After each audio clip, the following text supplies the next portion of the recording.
Repita comigo: mapas mentais não são mapas conceituais. Repetiu? Entendido? Então vamos para o vídeo.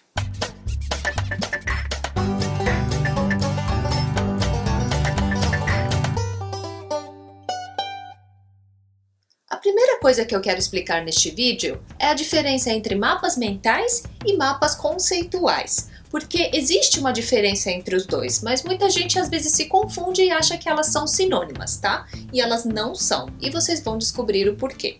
E também vou falar um pouco da utilidade de cada uma delas e qual é o método mais eficaz para a aprendizagem. Mas não trapaceia não, assiste todo o vídeo para você entender as diferenças. Bom, então primeiro eu vou explicar sobre os mapas mentais. O que são eles? Ele foi criado por Tony Buzan em 1970 e consiste em imagens e palavras conectadas a um conceito principal que vão se ramificando como se fossem galhos, né? Então, a ideia do mapa mental é sempre construir uma árvore de conhecimentos, como nessa imagem que vocês podem ver aí na tela.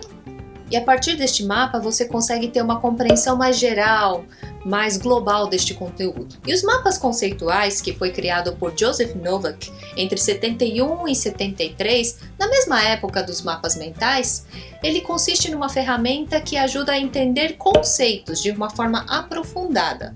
E a principal teoria cognitiva que se apoia para construir estes conceitos é a teoria da aprendizagem significativa do David Ausubel. Inclusive eu já falei sobre a aprendizagem significativa, se vocês não viram este vídeo, clica aqui no card, tá? E pelo fato de ele ter se apoiado na teoria do Ausubel, da aprendizagem significativa, muitas vezes vocês vão ver mapas conceituais diretamente relacionados com a aprendizagem significativa. E aqui eu só quero esclarecer que o Ausubel não é o criador dos mapas conceituais, mas a sua teoria da aprendizagem significativa serve de base para os mapas conceituais. No caso dos mapas conceituais, diferente dos mapas mentais, eles não usam imagens na sua construção.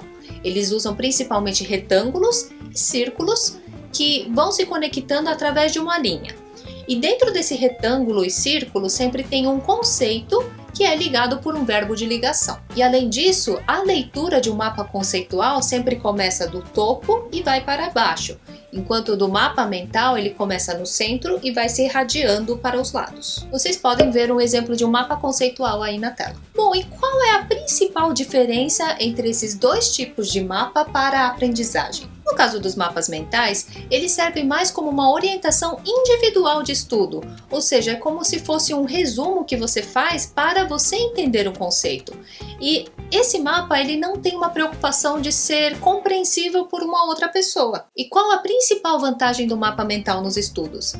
Pelo fato de você associar imagens, cores, palavras, você acaba exercitando diferentes partes do seu cérebro. Então isso significa que toda vez que você se esforça para montar um mapa mental, você acaba estimulando essas diferentes habilidades. E isso deixa o seu cérebro mais ativo, digamos assim. Se fôssemos fazer uma analogia com exercício físico, seria como se fosse assim. Imagine que o seu corpo é o seu cérebro. Então você vai lá para a academia e fica malhando só o braço. Se você fizer só o exercício de braço, provavelmente você vai ter o seu braço definido e as outras partes do corpo vão ficar mais flácidas ou mais fracas. Mas tem outros tipos de exercícios que trabalham diferentes partes do corpo, ou seja, trabalham diferentes tipos de musculatura, desde o braço, desde o core, que é o abdômen, até as pernas. Por exemplo, como um pilates. E no caso dos mapas mentais, serviria como se fosse um pilates do cérebro. Então, ele não está comprometido à aprendizagem específica de um conteúdo, mas sim de te preparar para aprender qualquer tipo de conteúdo. E agora, no caso dos mapas conceituais, ele já está mais comprometido com a compreensão mais profunda de um conteúdo. Por isso que ele está associado com a aprendizagem significativa. E por que isso? Porque quando você faz um mapa conceitual, você precisa fazer de uma forma com que uma pessoa que leia o seu mapa, sem você explicar, ele precisa entender o que você quis dizer sobre aquele assunto.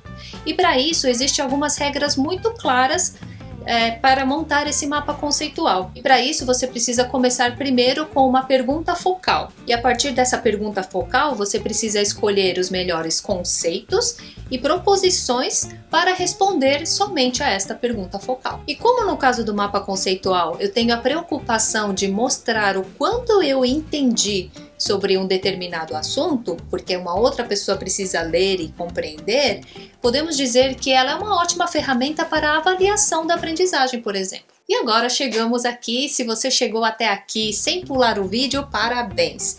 E aqui está o prêmio. Qual é o melhor método de aprendizagem? A conclusão é que não existe o melhor método, mas cada um deles tem suas vantagens, desde que você saiba usar com adequação.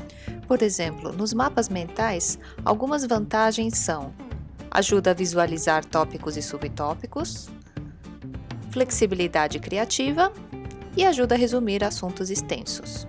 E por outro lado, as suas desvantagens são: serve apenas para referência individual, não serve como ferramenta de avaliação por terceiros e pouco aprofundamento conceitual. Já no caso dos mapas conceituais, as suas vantagens são: ajuda a sistematizar as relações entre conceitos e subconceitos, ele pode ser colaborativo e, por ter clareza semântica, serve como ferramenta de avaliação do aprendizado. E no caso das desvantagens dos mapas conceituais seriam: ele não possui tanta flexibilidade criativa, o seu nível de dificuldade para a construção do mapa é de médio para alto, e para melhor proveito dele é recomendável compartilhá-lo com outras pessoas. E se você quiser saber mais sobre os mapas mentais e também aprender a fazer um mapa mental eficiente, de usar todos os potenciais que o mapa mental tem o site do Instituto de Desenvolvimento Pessoal e Humano, eu vou deixar o link aqui na descrição, tá?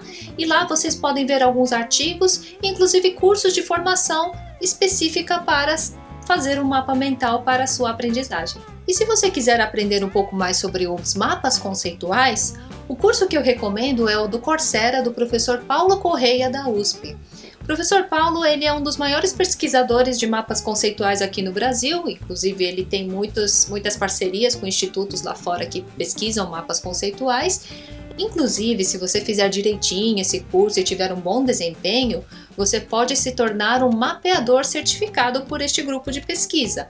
Então, se você tiver interesse, eu vou deixar o link aqui na descrição, é só acessar lá para ver mais informações, tá? E lá no blog eu deixei vários artigos também que fizeram o estudo da eficácia desses tipos de aprendizagem, tá? É só consultar lá. E se você gostou desse vídeo, deixa um like para eu saber e também inscreva-se no canal para acompanhar os vídeos sobre dicas de estudo e de aprendizagem, todas baseadas na ciência. E lembrando que o conteúdo de hoje foi uma sugestão recebida em vídeos anteriores, como vocês podem ver aqui na tela, e se você quiser sugerir também um conteúdo que você gostaria que eu comentasse aqui no vídeo, deixa aí no comentário para eu saber. E siga também nas redes sociais, que lá vocês vão ver conteúdos que não vão ver por aqui. Vejo vocês no próximo vídeo.